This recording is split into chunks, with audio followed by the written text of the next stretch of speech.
నంద్యాల జిల్లా శ్రీశైలం జలాశయం drip project నిధుల వినియోగానికి సంబంధించిన పర్యటనలో భాగంగా ప్రపంచ బ్యాంక్ ప్రతినిధి హాండా నేతృత్వంలో 10 మంది బృందంతో పరిశీలించారు. ప్రతినిధుల బృందం శ్రీశైలం డ్యాం వద్దకు జలాశయానికి సంబంధిత అధికారులతో జలాశయం గేట్లు, గ్యాలరీ, డ్యాం ముందు భాగంలో ఏర్పడిన ప్లంజ్ పూల్ను పరిశీలించారు. శ్రీశైలం జలాశయం మరమ్మతులతో పాటు డ్యాం ముందు భాగంలోని దెబ్బతిన్న కొండ ప్రాంతానికి సంబంధించిన పనులకు సందర్శించారు. అయితే జలాశయం మరమ్మతులకు 700 నుండి 800 కోట్లు అవుతుందని, దానిలో భాగంగా మొదటి విడతగా జలాశయం అధికారులు సుమారు 139 కోట్ల అంచనాలు వేసి బృందానికి పంపించగా, దీంతో ప్రతినిధుల బృందం ప్రపంచ బ్యాంకు నుండి హాండా ఆధ్వర్యంలో స్వయంగా పరిశీలించారు.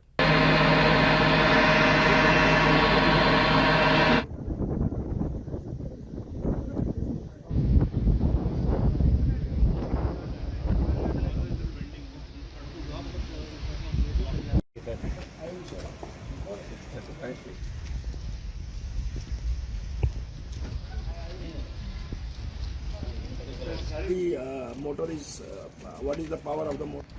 But of course, But it will any take problem? operate at a time if power goes only 6. 0.3 meters, 1 minute, sir. 22 blocks. So which block or which set of blocks is there?